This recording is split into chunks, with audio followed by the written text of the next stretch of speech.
এই যে ব্যাগটা আমি প্যাকিং করার আগে তোমাদেরকে দেখাতে ভুলে গেছি, তো যাকে দিচ্ছি সে যদি ব্যবহার করে অবশ্যই আমি সেটার ছবি তোমাদেরকে দেখাবো। এই ব্যাগটা আমি খুব পছন্দ হয়েছে আমার, কারণ এটা দু টাইপ হিসেবে ইউজ করতে পারবে, একটা হ্যাঙ্গিং এভাবে হাতে ঝুলিয়ে, আর একটা কাঁধে অ্যাডজাস্টেবল ফিতে আছে, কাঁধে ঝুলিয়ে নিতে পারবে। তো আমার মনে হলো পিট ব্যাগ তো এখন ইউজ হবে না, যেহেতু বিয়ে হয়ে যাচ্ছে, বউ হয়ে যাচ্ছে, অ্যাকচুয়ালি বিয়ে বউ নয়, ব্যাপারটা হচ্ছে শাড়ি টাড়ি পরে আত্মীয় স্বজনদের বাড়ি যাবে, তার জন্য এই লেডিস ব্যাগগুলি হচ্ছে পারফেক্ট। আর এই ব্যাগটার কালারটা আমার পার্সোনালি এত পছন্দ হয়েছে, আর স্টাইলটা এত পছন্দ হয়েছে, শুধু পয়সার অভাবে কিনতে পারলাম না, নাহলে আমি সেম টু সেম আর একটা ছিল আমিই নিয়ে নিতাম ওটাও। যাই হোক, নেই কপালে, নেই, কী করব। তো যাই হোক, ও যদি এই ব্যাগটা ব্যবহার করে আমি অবশ্যই এটা তোমাদের সাথে শেয়ার করব।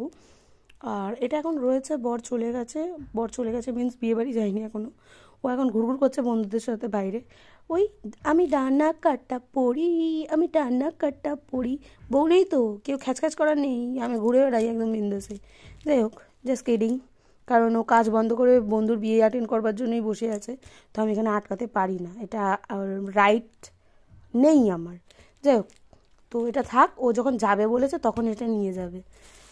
সো এটা প্লাস্টিকে করে রেখে দেই, আর ব্যবহার করলে অবশ্যই তোমাদের সাথে শেয়ার করব।